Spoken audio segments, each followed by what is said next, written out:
Hey everyone, my name is Benjamin, and welcome to my book club. Well, it's July, so let's wrap up June, shall we? Alright, let's see how I did. I read 5 books in June, which is great. I think that's above average for me, and I feel like it was a really good reading month, actually. I really enjoyed it.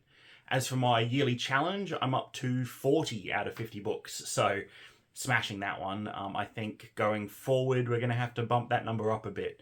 I don't think all the way to 100, but maybe to 75. I can probably do 75 books this year. As for the books I've read this month, I've actually recorded or uploaded or will soon upload reviews for all 5 of them. They were all good enough and interesting enough that I wanted to talk about, and I wanted to share my reviews with you guys. So, as normal in my monthly wrap-up, I'm just going to do kind of very quick, snappy reviews, some quick star ratings, and if you want to see my full detailed thoughts on these books, then videos are either up now, and there'll be links to them in the cards in the top left hand corner, I think they're in, or there'll be reviews coming up in the next week or two. Alright, first book I read in June was Greg Egan's Diaspora. A science fiction novel come mathematics textbook. It's not actually as bad as I think I made it look in the video, but it is a hard sci-fi. It is a dense book full of mathematical ideas. You don't actually have to do any math. It's just explaining some mathematical ideas to you along with some physics and science. For example, very early on in the book, you're asked to imagine shapes rotating into the 4th dimension. And it just completely broke my brain. I ended up having a look online for some advice on how to read this book, and the best advice was treat the sort of math and science that you don't understand like a magic system. You don't need to know how a wizard conjures a fireball, you just need to know that he can. And from that point on, it kind of just unlocked the whole book. It deals with artificial consciousnesses, humans uploaded in computers, and consciousnesses developed within the computers as simulations. And it deals with galaxies spanning disasters and time scales for these sort of pseudo-immortal sort of beings. And it is fascinating and brilliant, and everything Greg Egan's written that I've read so far, which is just this and a short story collection, are just amazing. Easy 5-star read for me this month. Check out my full review if you want me to talk about some more, but it's mostly just me gushing about how good it is. So after that, I wanted something a bit easier to read, and I actually ended up going with something published this year. I almost never end up reading books the year they're published, mainly just because, you know, when books first come out, they're often hardbacks, and I don't love hardbacks. I don't like the weight of them, I don't like dealing with dust jackets, and I don't like being able to fold the cover back. I don't like having to hold hardbacks with how they feel. So I often end up avoiding hardbacks wherever possible. And then after hardbacks come out, they normally come out in these big, you know, shelf-hogging big paperbacks, which I also don't like. They're just a bit heavier, they're bigger. I'm not a big fan. I just like the normal paperback format. And honestly, I like mass market paperbacks even more. I like mass market paperbacks, actually my favourite. The smaller the book, the better, I think. But yeah, I generally wait until a book is out in sort of this format before I end up picking it up. Which means I'm often, you know, a year or 2 behind reading books after they're published, because it often takes that long for it to come out in a format that I'm really excited to pick up, you know. And I also just think they look better on my shelf when they all match. But this Wretched Valley by Jenny Kiefer just really interested me. My wife and I had recently gotten into watching professional rock climbing, bouldering, lead competitions, those sort of things. And we were really enjoying them. And obviously movies like Free Solo and The Dawn Wall are just amazing films that we really enjoyed. So a horror book that had to do with climbing really interested me. Unfortunately, it didn't actually really end up being a horror book about climbing. I do have a full review up, as I said.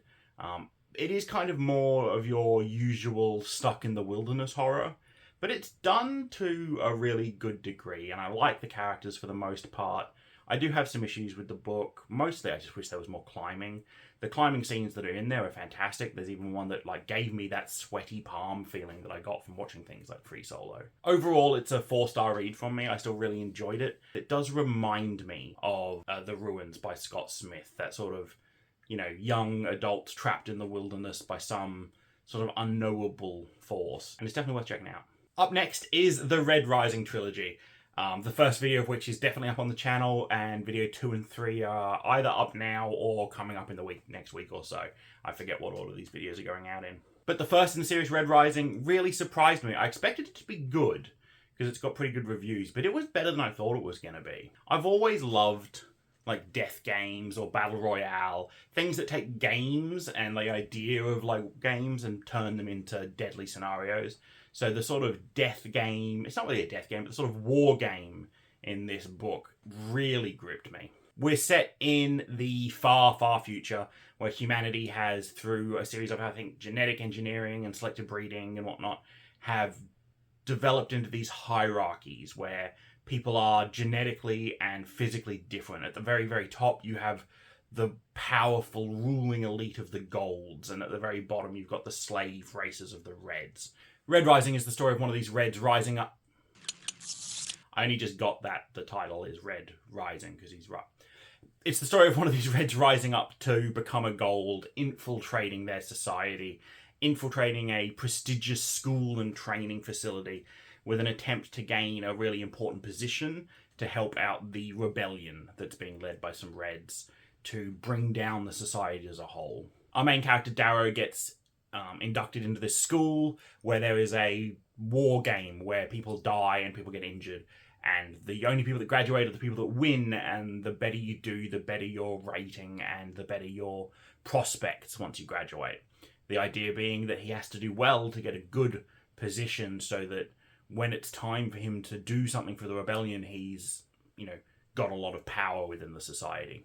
I went into this book expecting it to be a bit young adulty. It often gets compared to Hunger Games. It often gets called kind of young adulty, and I think those comparisons are kind of unfair.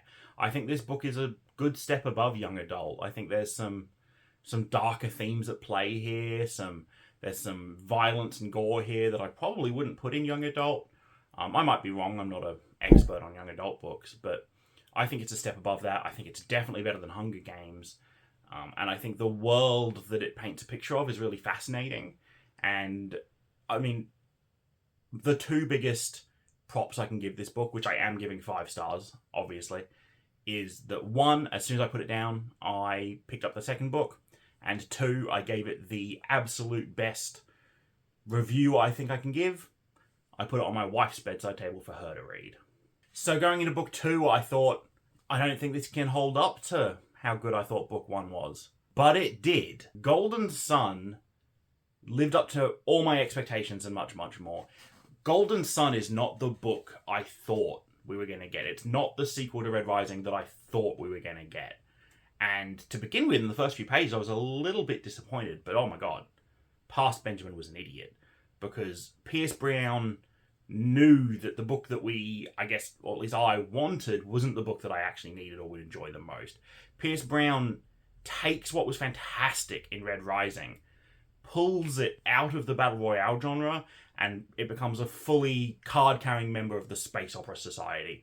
It is a fully fledged space opera spanning the solar system. It is fantastic.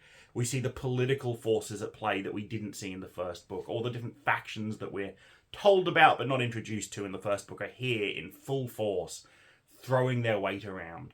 Our character work is just fantastic. Our character work in the first book was great, but here it just goes up to another level. This book is beautiful and heartbreaking and elating and depressing. It's got the highest highs and the lowest lows, and it is genuinely one of the best books I've read and some of my favourite characters I've read in recent history. It's an easy 5 stars from me. It might be one of, if not the best sequel I've ever read. So moving on to book 3 of the series. Book 1, 5 stars. Book 2, 5 stars. Book 3, 4 stars? Don't at me. Look, Morningstar is fantastic.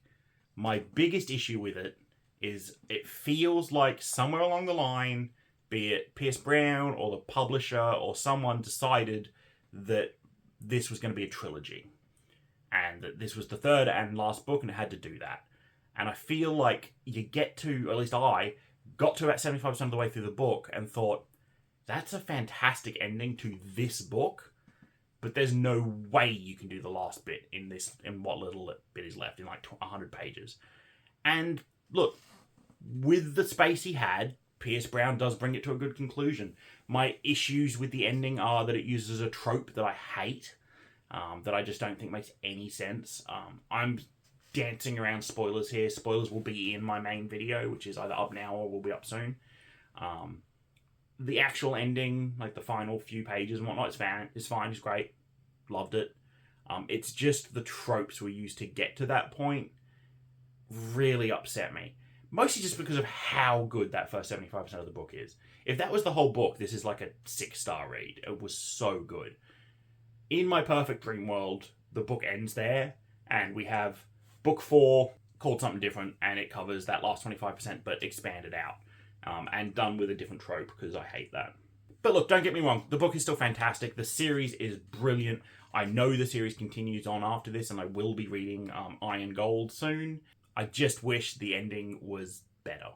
So there you have it. 3 5-star reads and 2 4-star reads for June. That's fantastic. This is, again, one of my best reading months ever. This year has been, for reading and for the quality of books that I've read, has just been probably my best reading year ever. But what am I reading now? So currently I'm reading 2 books. I'm currently listening to this on audiobook, and I'm not giving it the attention it deserves. This is Carrion Throne by Chris Wright. Wright? I'm gonna go with Wright. Oh, it's a Warhammer 40k novel following a interrogator, which is like an apprentice inquisitor, which is like a detective, super spy, superhero-ish character in the Warhammer universe that's, investigating heresies and aliens and demons. It's set on Earth. Not many Warhammer books are set on Earth. It's really interesting. I think this book is probably fantastic, but I'm just not giving it the time it deserves. I'm listening to it on audiobook, and I often listen to audiobooks when I'm driving, and I just haven't been driving much lately. I haven't had a reason to go on any long drives, so I've been listening to this in like 10, 15-minute bursts, separated by days or weeks, and it's just, I'm not following the story as well as I could, and it is 100% my fault. I'm going to finish it. I only have an hour or so left, and I am enjoying it. It is good, but I'm not going to do a review for it. I haven't read it well enough for that. But yeah, I just kind of wish I'd read this in paper. I think I would have enjoyed it a lot more. I'm also reading The Lies of 𝕬𝕚𝕚, which so far is really cool. It's the next book up in my fantasy reading challenge. I'm hoping I'll finish it soon. I'm only about 150 pages in. When I finish it, there will be a full review video coming up. So far, it's interesting. The chapters flip back and forth between timelines a lot at the start, and that was kind of jarring. And a couple times it does it a couple times there's like a sneaky reveal, and like, you kind of think you kind of know what's going on, and then it just seems to kind of heavily-handed go back in time an hour or so and show you that, oh yeah, no, that was all something, it was all a trick. And it kind of just feels like it's showing off at how smart it is, when maybe it would have been more impactful to just leave it for a while, or, Anyway, I'll have my full review video up soon. So far, I'm really enjoying it, though. I'm about 150 pages in, I think, so yeah. And I am still reading Red Mars by Kim Stanley Robinson, which is our read-along book on the channel. Check out the playlist up here. It's not too late to jump in and join us. We're reading about 100 pages or so a fortnight, and reporting back with, what happened, what our thoughts were, what we think is going to happen next. So I'd love if you could join us on that. As for what's coming up in July, I've got some cool videos planned. Me and my wife are going on holiday, so I pre-recorded some videos to go up. Apart from that, what I'm going to read, I don't really know. I've had a couple months in a row where I've kind of planned out what I was going to read. But this month, I think I'm just going to, stand in front of the bookshelf and see what jumps out at me. And so I'm really looking forward to it. If you've got any suggestions, let me know. Alright everyone, I hope you had a great June. I'd love to hear in the comments below what your favourite book was this month, and what you're planning on reading going forward. What are your goals for July or for the year? How many books do you want to read? If you want to check out any of my book reviews, the playlist should be right up here. I just hope you have a really, really good July. I hope you guys have a great rest of the year, and most of all, remember to keep reading.